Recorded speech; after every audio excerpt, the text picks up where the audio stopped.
하나님 말씀 봅니다. 마태복음 21장입니다. 35페이지입니다.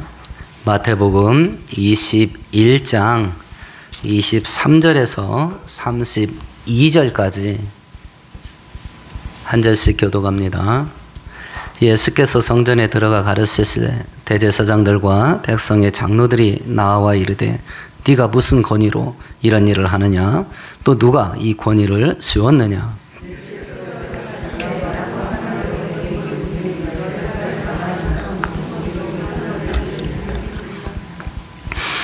요한의 세례가 어디서부터 왔느냐? 하늘로부터냐 사람으로부터냐?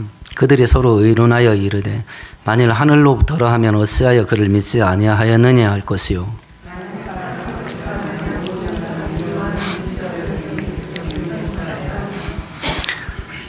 예수께서 대답하여 이르시되 우리가 알지 못하노라니.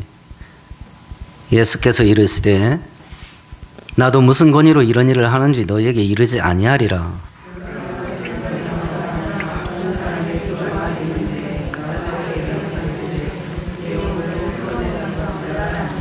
대답하여 이르되 아버지 가겠나이다 하더니 가지 아니하고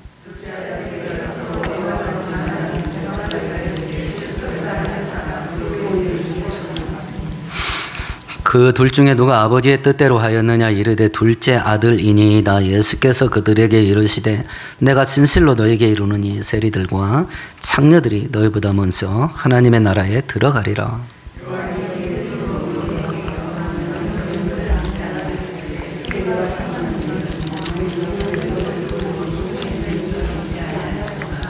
아멘, 아멘. 21장 1절부터는 예수님께서 십자가에 돌아가시기 위해서 마지막으로 예루살렘 성에 들어가서 벌어지는 일련의 사건들의 연속인데요. 그 핵심 내용은 예수님의 신분이 대체 뭐냐, 이걸 밝히는데 집중되어 있습니다. 1절에서 9절까지는 예수님이 감람산 입구에서부터 나귀를 타고 예루살렘 성에 들어가는 특별한 행사를 하십니다. 이제까지 예수님은 여행할 때 걸어서 다니셨어요. 근데 돌아가시기 위해서 예루살렘 들어갈 때는 나귀를 타고 들어갑니다.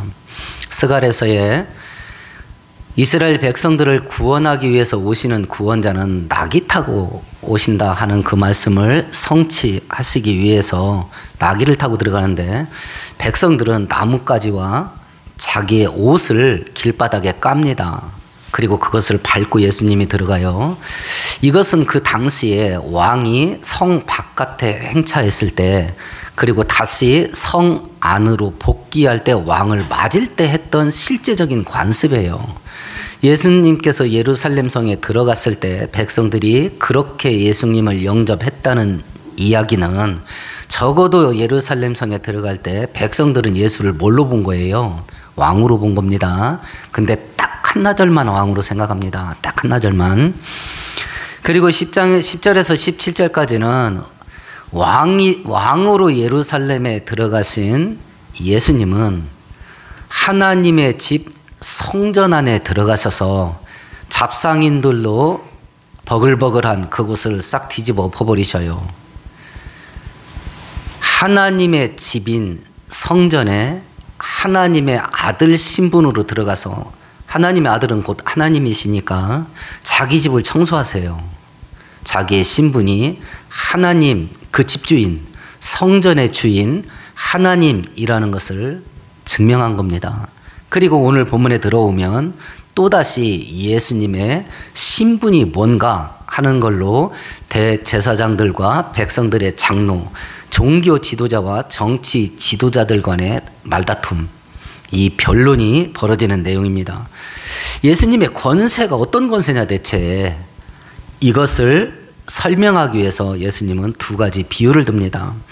28절에서 32절까지 두 아들 비유를 들고 33절에서 41절까지는 포도원 농부 비유를 통해서 예수님의 신분이 뭔지, 예수님이 갖고 있는 권세가 무엇인지, 그리고 그 예수님 앞에서 우리들은 어떻게 처신해야 되는지, 그것을 설명하는 것이 오늘 본문입니다.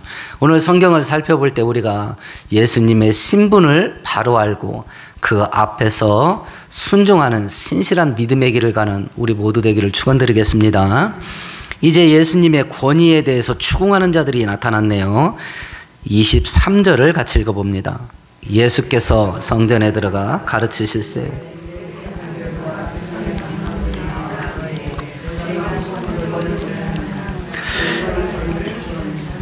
대제사장들, 종교 지도자, 백성들의 장로들, 정치 지도자, 이 사람들이 예수님이 성전에서 백성들을 가르치고 있을 때 당신 무슨 권리로 이런 일을 하는 거요? 하고 예수님을 꾸중합니다.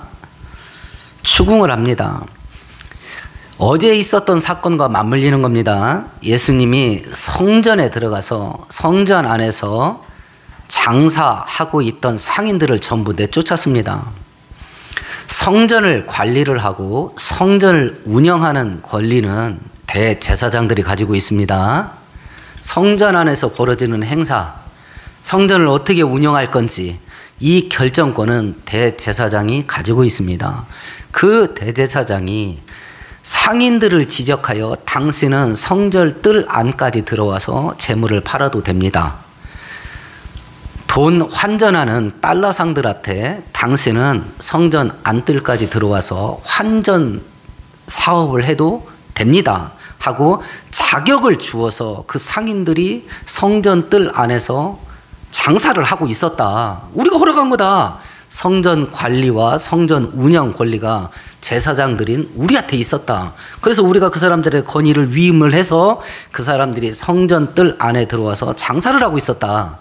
근데 네가 뭔데 그 사람들을 내쫓아? 이 소리예요. 네가 뭔데 그 사람들을 내쫓아? 그런 권리를 갖고 있는 우리가 그 상인들한테 권위를 위임해서 장사를 하라고 허용을 했는데 네는 뭔데 그 사람들을 내쫓냐? 이 소리예요. 이때 당시 예수님의 신분은 평신도입니다. 예수님은 일반인입니다. 예수님은 아무런 성전 운영권에 관여할 권리가 없습니다. 요즘식으로 말하면 공무집행 방해한 죄입니다. 성전 권리 방해죄입니다. 월권행위입니다. 그걸 지금 따지고 든 거예요. 네가 뭔데 이런 일을 해? 두 번째, 지금 예수님이 백성들을 성전 안에서 가르치다. 예수님이 주식 투자하는 거 가르쳤겠습니까? 부동산 사업하는 거 가르쳤겠어요? 아니면 특수작물 어떻게 키워야 될 건지 영농 기술을 가르쳤겠습니까? 예수님이 성전에서 뭘 가르쳤을까요? 율법을 가르쳤겠지요. 하나님의 말씀을. 그런데 성전 안에서 백성들에게 율법을 가르치는 사람은 대제사장들에게 허가권을 받아야 돼. 대제사장들이 당신들은 성경을 어느 정도 배우고 알고 있으니 백성들에게 기초적인 율법을 가르치시오. 지금도 교사 임용 받은 자들이 학교에서 학생들 가르칩니다. 그걸 따지 못한 자들은 방과 후 학습을 하거나 학원에서 가르칩니다.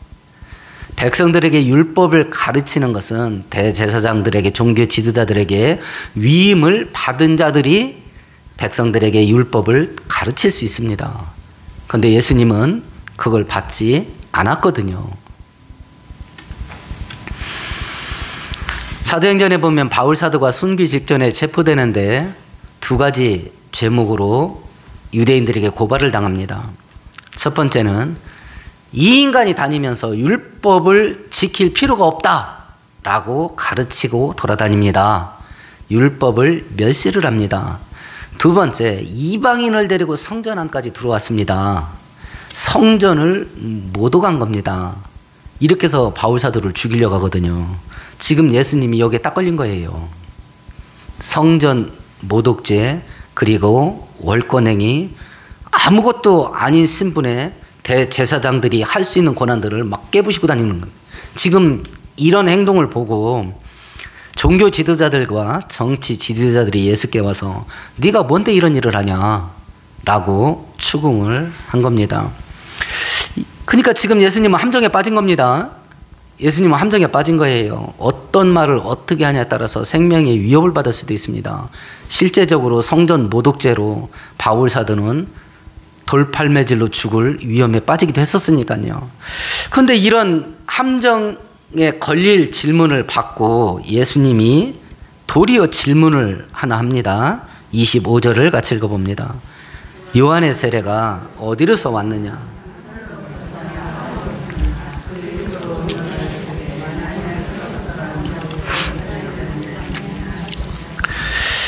세례 요한 얘기를 합니다. 야, 세례 요한이 세례를 주었는데 지가 혼자 자기가 하고 싶어서 한 거냐?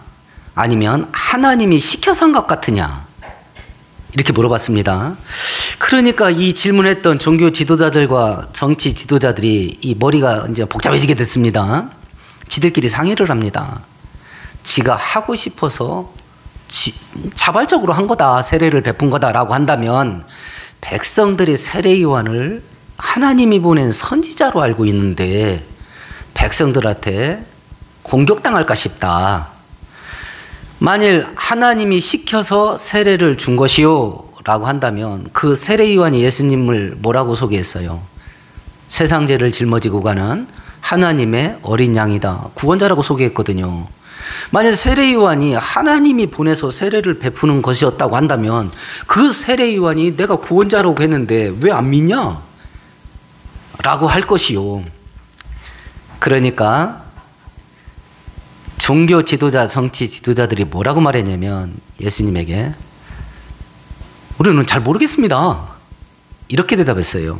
그러니까 예수님께서도 예수님이 굉장히 짓궂으신 부분이 있었던 것 같아요. 그럼 나도 니네들 질문에 말 안 할란다. 이랬습니다. 니네가 내 질문에 대답을 안 한다고? 그럼 나도 니네들 질문에 대답을 안 하겠다 하고 자기의 신분이 뭔지, 자기가 어떤 권세를 가지고 있는지 직접적으로 설명을 안 했습니다. 그런데 곧바로 두 개의 비유를 통해서 자기가 어떤 신분을 가지고 어떤 권세를 가지고 있는지를 우회적으로 비유를 통해서 이야기식으로 설명을 했어요. 그 첫 번째가 이제 두 아들을 가지고 있는 한 아버지 비유를 통해서 이야기를 한 겁니다. 28절을 같이 읽습니다. 그러나 너희 생각에는 어떠하뇨?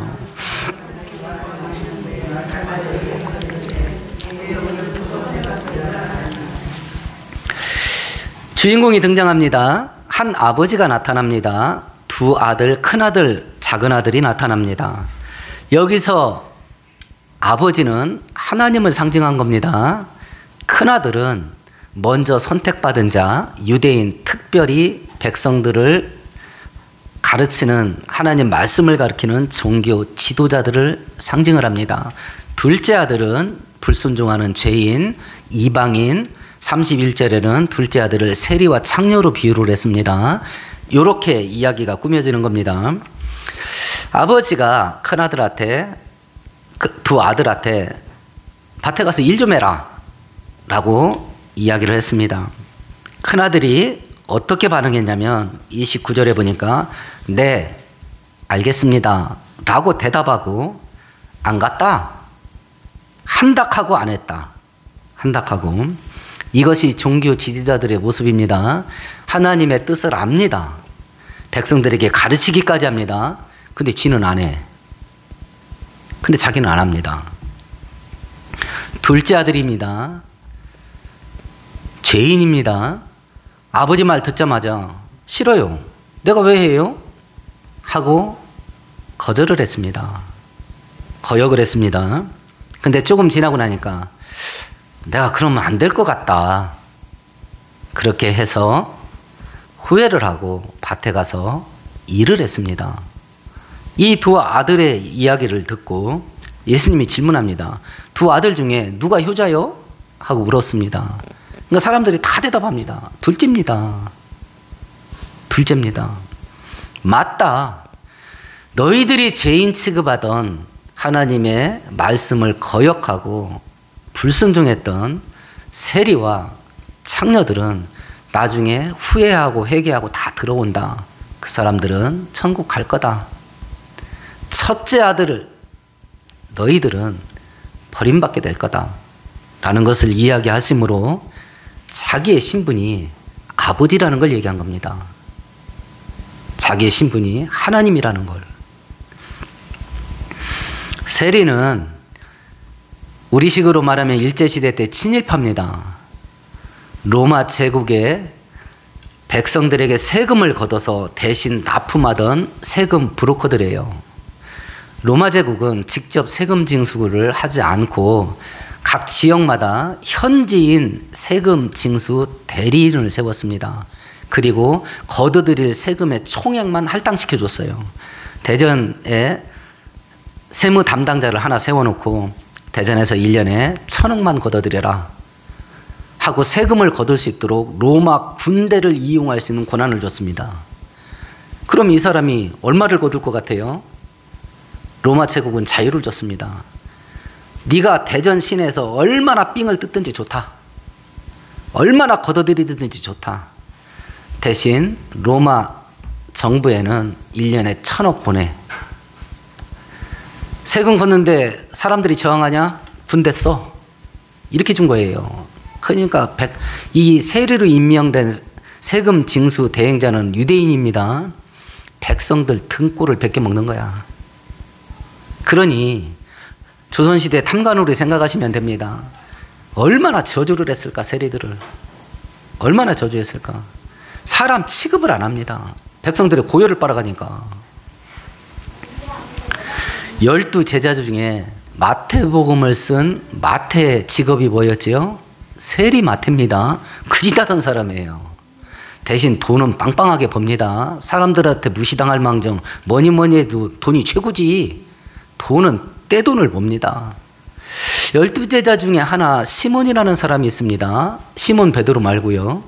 시몬이라는 사람이 있는데 그 시몬은 직업이 뭐였냐면 셀롯인 시몬이라고 되어 있습니다. 셀롯, 열심당원이라는 뜻입니다. 독립군이에요. 중동에 우선 망토로 되어 있잖아요. 단도를 품고 다녀서 단도당이라고 그랬습니다. 로마 고위 관리나 이렇게 세리나 로마 앞제비 옆에 지나가면서 칼로 푹 찌르고 도망가는 거예요. 암살자들이에요. 12제자 중에 세리가 있고 셀롯이 있어요. 나는 마태가 그 시몬만 보면 얼마나 오고미절했을까 싶어요. 저놈이 언제나 찌를까 싶을 거 아니겠어요. 그게 세리예요. 그게. 창녀는 지금도, 배친부는 지금도 죄인 취급받지 않습니까? 신앙생활의 본질이 뭐냐? 지금이 중요하다. 지금 뭐하고 있냐 너네. 지금. 과거에 죄인이었다. 그럼 지금도 죄인이냐? 아니다. 회개하고 하나님께 돌이켜서 말씀에 순종하고 있으면 그 사람은 하나님의 구원에 은혜 받는 자다. 과거에 순종했냐? 지금 뭐하냐? 지금 불순종하냐? 은혜에서 떠난 자다. 미래가 없다 그 사람. 신앙은 영원히 현재형입니다. 지금 뭐하냐가 중요합니다. 지금. 그래서 거역했던 둘째가 지금 회개하고 아버지 말에 순종해서 밭에 가서 일한 그 둘째가 효자다. 그리고 아버지의 재산은 둘째가 물려받을 거다. 둘째가. 자, 그러면 두 아들이 있습니다. 그러면 가장 이상적인 제3의 자녀가 하나님께 요구되지요. 큰 장남은 하겠다고 하고 안 하고, 둘째는 안 하겠다고 계속 불순종하다가 나중에 회개하고 돌이키고, 진짜 효자는 어떻게 하는 사람일까요? 첫 번째, 아버지 말 떨어지자마자 네 알겠습니다 하고 즉시로 가서 밭에 가서 일하는 아들. 제3의 자녀. 성경은 지금 우리에게 그걸 요구합니다. 그걸 요구합니다. 하나님의 말씀을 주일마다 제가 설교를 할 때 설명을 듣습니다. 또 정기적으로 하루에 시간을 정해서 한 장이 됐든지 두 장이 됐든지 성경을 읽으시는 분이 있을 겁니다. 성경을 읽는 것을 통해서 하나님의 말씀을 듣습니다. 마음속에 어떤 생각으로 받아들이십니까? 내가 죽어도 이걸 해야 되겠다 라고 받아들이십니까?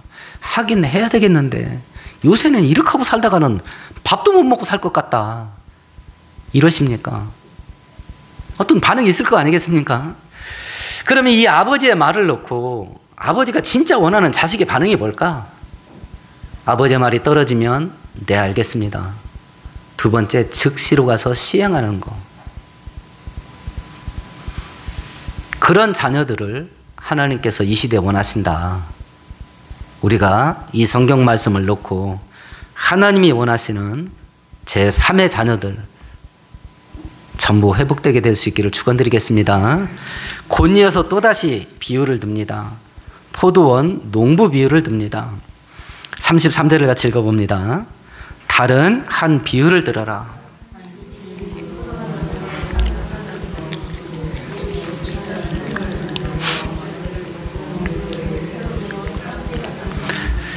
여러 등장인물이 나옵니다. 포도원 주인이 등장합니다. 하나님입니다. 포도원은 이스라엘입니다. 하나님의 농장. 농부들이 나옵니다. 종교 지도자들입니다. 주인 심부름으로 농부들에게 임대료 받으러 가는 심부름 가는 종들, 선지자들입니다. 주인의 아들 예수님입니다. 다른 농부들, 이방인입니다. 이렇게 그림을 그려놓고 포도원 농부 비유를 이제 살펴보는 겁니다. 하나님 대신 포도원 농부가 모든 것을 시설을 완벽하게 갖췄어요. 최상품 포도를 심어놓고 포도즙을 짜낼 수 있는 모든 시설을 갖춰놓고 울타리 탄탄하게 해서 도적대들이나 짐승들이 와서 포도원을 해치지 못하게 시설을 완비해놓고 농부들에게 세를 줬습니다. 하나님은 우리가 이 땅에서 풍성하고 승리하면서 살 수 있게 완벽하게 갖춰놓고 우리를 부르셔요. 아담을 만들어 놓고 에덴 동산 줬을까요? 에덴 동산 만들어 놓고 아담 만들었을까요? 에덴 동산 만들어 놓고 아담 만드는 겁니다. 똑같습니다. 우리가 이 땅에서 풍성하게 또 능력 있고 생동감 있게 살 수 있게 준비를 갖춰놓고 우리를 자녀로 부르셔요. 좋으신 하나님입니다. 하나님 진짜 좋으신 하나님이에요. 일을 해놓고 주인은 먼 나라로 갔습니다. 이제 추수 때가 됐습니다. 하인들을 보내서 야 1년 임대료 받아와라 라고 파송을 합니다. 이 농부들이 어땠냐면 35절을 한 겁니다. 같이 읽어보십시다. 농부들이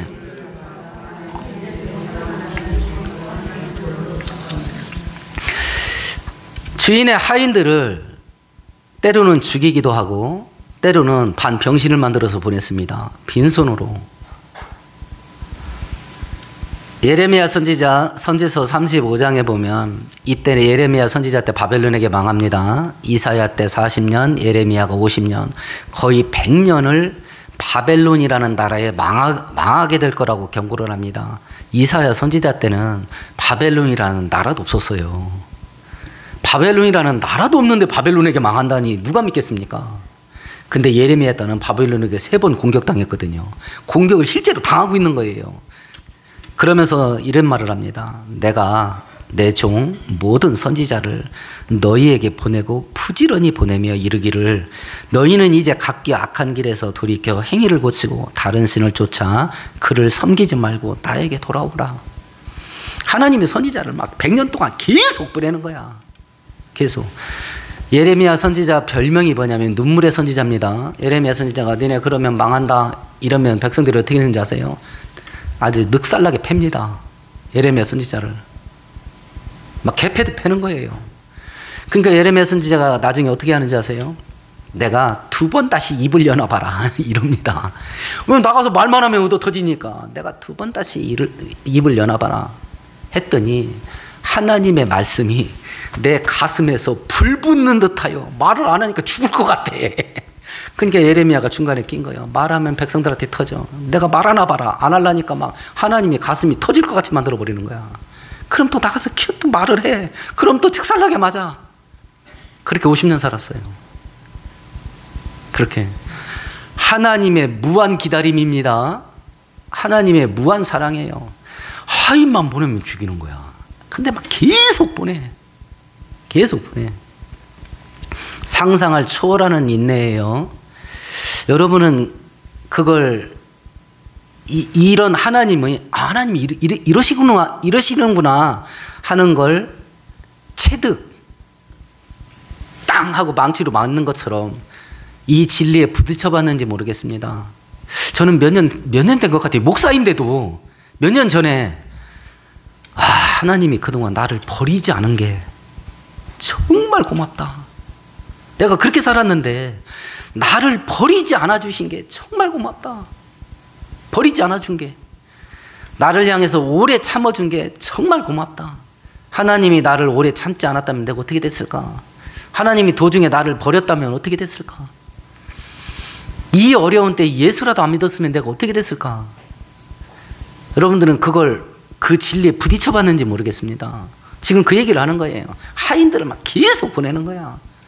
막 무한 인내야, 무한 인내. 막 계속 보내는 겁니다. 계속. 그런데도 계속 죽여.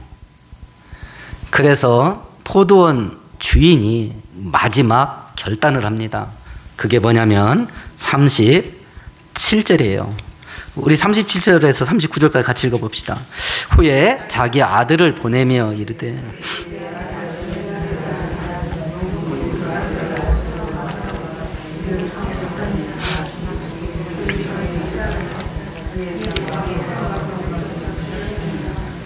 십자가 사건이 왜 있는지 아시겠지요?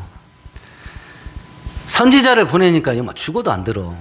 그러니까 하나님께서 내 아들을 보내면 아들의 권세를 갖고 오는 거니까 내 아들 말은 듣겠지 했더니 야, 저거 상속죄 아닌가? 저거 죽여버리면 이 땅 우리 거 아닌가? 하고 아들을 죽였답니다. 아들을. 그러면 포도원 주인이 어떻게 할 것 같냐? 포도원 주인이 41절을 같이 읽어봅니다. 그들이 말하되